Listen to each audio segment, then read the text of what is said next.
puisse être vraiment doux, qu'il ne puisse plus être trop dans un état de folie.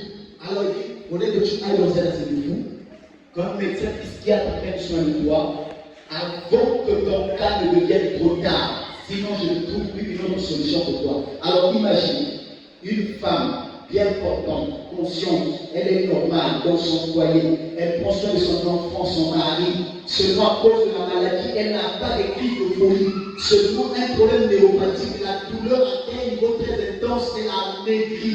Et on commence à lui dire de pointe à côté de la salade là. Ça veut même psychologiquement, cette personne peut mourir, elle peut cramer. Comment moi je me sens normal, mais on va me laisser dans un asile de fou. Psychologiquement, on va ce que ça va faire. Et en plus de cela, les traitements qu'on va donner, ça c'est le médecin qui recommande ça. Alors, quand on le lui a dit, la femme a pensé que le mieux pour moi c'était de partir, quitter la terre. Et Dieu savait que cette femme n'allait plus jamais supporter de vivre. Et elle commençait à peser 35 kilos. 35. Alors son mari est sorti, il est allé, ils étaient les luthériens. Son mari est allé à l'école, une école luthérienne, ils ont fait un journal. Et dans le journal, il y avait une information. Et l'information annonçait l'arrivée d'un certain William Branham pour une réunion à l'Union. Quand la femme, le monsieur Harris, l'annonce, il a lu le journal, il a regardé, et il dit c'est pas vrai. Chance pour la femme, parce que dans le temps où elle est là, elle ne peut plus supporter le titre. Et c'est dans un asile de fou. Non. Je suis Branham avec son temps là. Peut seulement arriver ici. Ma femme aura sa part. Ils ont tout fait. Ils étaient livrés. Dès que Billy prend le pont sur son pied, ils sont les cartes de prière. La dame l'a dit, la première personne à recevoir la carte de moi. Et Dieu savait qu'il n'y avait plus de lendemain pour moi. Elle était poussée à bout. Est-ce qu'il y a quelqu'un ici qui est poussé à bout? Je me sens, même votre attitude ne montre pas que vous êtes poussé à bout. Mais s'il y a quelqu'un qui était poussé à bout ici, ce soir, je parie que la solution devait tomber. Amen. Vous n'êtes pas préparé dans vos cœurs. Venez dans ces réunions avec le cœur préparé. Amen. Cette femme a reçu la carte de la main de Billy Paul. Elle est allée s'installer. Frère Branham a prêché. Elle a tombé. Elle dit, oh non. Aujourd'hui c'est mon jour. Pendant que Branham a prêché, elle dit aujourd'hui, si ça rate aujourd'hui, il n'y a pas de lendemain. Je peux le répéter pour moi-même. S'il y a quelqu'un qui le prêché, ça me regarde. Si ça rate pour moi aujourd'hui, il n'y a pas un lendemain pour moi. Ça sera fini. Imaginez si David n'avait pas pu tuer Goliath, ça serait fini pour lui. On ne parlerait plus de David. C'est dans cette situation que moi je me trouve. Est-ce qu'il y a des David ici? Est-ce qu'il y a des David ici? Est-ce qu'il y a des David? Quelqu'un qui nous pousse à voir, que Dieu te bénisse ma chère. Que Dieu te bénisse. Alléluia. Et quand le frère Branham a commencé, ce n'est pas comment on appelle pas 1, 2, 3. Parfois il y a un verset. Il commence par je vous ai pas. Et donc le frère Branham prend les cartes. Le Saint-Esprit était au contrôle. Dès qu'il appelait le premier nom, c'était elle. Elle dit que dès que j'ai écouté mon nom, je me suis dirigé devant le Père. Je n'arrivais plus. Quand j'ai poussé la tête, j'ai dit Seigneur, cette affaire est finie. Frère Branham a regardé. Il a dit mais calme, tu as un problème nerveux, tu as un problème de nervosité. Le médecin a dit, dès que Branham a dit ça, elle était sortie d'elle. À l'instant, les nerfs s'étaient arrêtés. Elle n'a plus jamais souffert de ça. Et elle dit à mes gars, moi, tu souffres, ton mari te laisse. C'est pour que nous autres là, qui sommes en souffrance, que nous recevons la vie. Aujourd'hui, je peux témoigner. Ça fait 9 mois que je suis en bonne santé. Ça fait que je suis en bonne santé. Et si ton mari n'était pas venu, toi, tu n'avais pas un mari qui te laisser sa femme et ses enfants, venir nous apporter la parole. Et je vais dire ici, certaines souffrances que nous endurons, c'est parce que nous sommes obligés de payer pour les autres. Et ça, Dieu ne laissera jamais ça ingrat. Il payera cela. Mais aujourd'hui, c'est le jour où chacun dira, je sais que mon Rédempteur est vivant. Je sais que Jésus reviendra. Je sais que Jésus reviendra. Oui, je sais que Jésus reviendra. Le matin, je sais que Jésus reviendra pour moi. Je sais que Jésus reviendra le matin. Je sais que Jésus, il reviendra pour moi. Je sais qu'il reviendra le matin.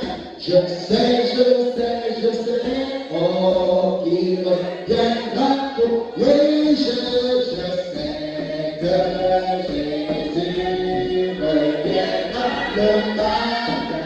Je sais que, oh, il reviendra pour moi.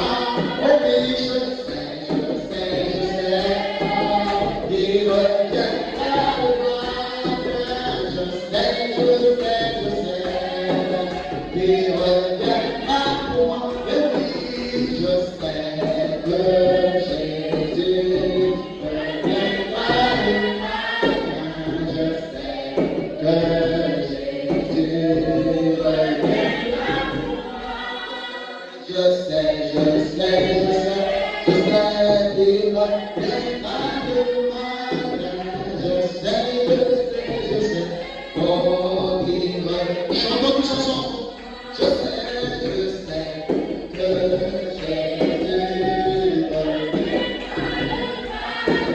Je sais que Jésus reviendra. Oui, je sais. Il reviendra le matin. Je sais. Il reviendra. Une petite consolation encore une fois pour toi, mon frère, ma soeur.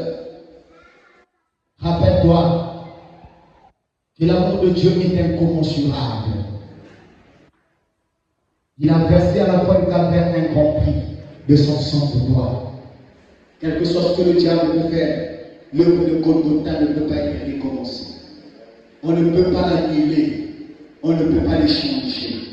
Le prix a été payé. La note a été transmise. La note a été transmise. Il n'y a pas un Dieu qui descendra pour dire je suis venu régler ton problème. C'est vrai, il descendra, mais qui le fera descendre? C'est toi-même. Prépare-toi toi-même. Concentre l'énergie. Concentre assez de foi. Détermine-toi. Lève-toi dans un domaine spirituel. Par la foi, combat le diable. Je ne te demande pas d'aller combattre comme un soldat vaincu, mais tiens ton épée à la main. Dis Seigneur, aujourd'hui je vais comme David. David n'est pas allé pour un mois. David n'est pas allé pour une année. Mais David, quand il a pris sa fronde, il dit, je viens contre toi avec le nom de l'Éternel. Que tu es un incirconcis. Je ne permettrai pas cet incirconcis de maudire le nom de mon Dieu. Jamais. Le fait que le diable te fait souffrir, c'est le nom de notre Dieu qu'il est en train de trager. C'est ce message qu'il est en train de discréditer. Mais c'est toi qui as le devoir de relever le défi. C'est toi qui as le devoir de l'affronter. C'est toi qui as le devoir de le défier. Ne compte pas seulement sur le pasteur. Oui, je suis prêt, mais toi-même, ton cœur, tu as une décision à prendre. Tu as une décision à prendre. Ne sois pas seulement un simple auditeur, mais si à l'intérieur de toi il y a quelque chose, que cela réagisse ce soir, pour dire Seigneur, je me lève, pour affronter ce défi, pour affronter le diable. Et je peux t'informer, mon frère, ma soeur, si tes esprits, si tes combats viennent de famille, s'ils viennent du quartier, s'ils viennent de la 4e dimension, s'ils viennent de la 5e dimension, il n'y a aucun esprit qui peut tenir contre le nom de Jésus. Le nom de Jésus est au-dessus. Prends le nom de Jésus. rappelle-toi de l'œuvre de Golgotha. Tu as longtemps pleuré, mais s'il y avait un jour où tu devais vraiment pleurer, c'était aujourd'hui. De reconnaître ce que Jésus a fait pour toi à la croix du Calvaire. C'est là-bas qu'il avait réglé la question du péché. C'est là-bas qu'il avait réglé la question de ta souffrance. Et à partir de là, tu as après le droit d'utiliser son pouvoir, sa puissance. Sa puissance. Quelqu'un est-il prêt pour prendre la puissance de Dieu? Jésus m'a racheté. Oh, amen. Il fut loué pour moi. Oh, la Golgotha. Oh,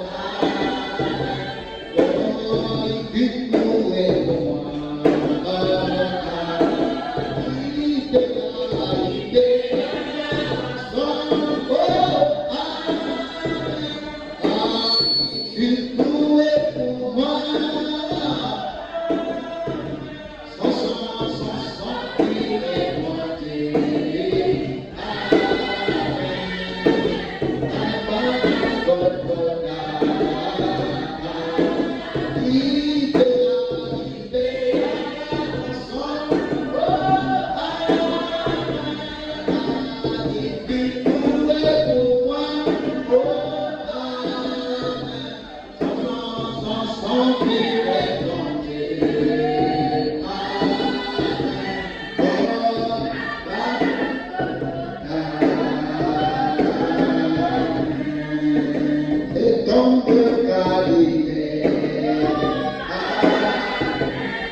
Thank you.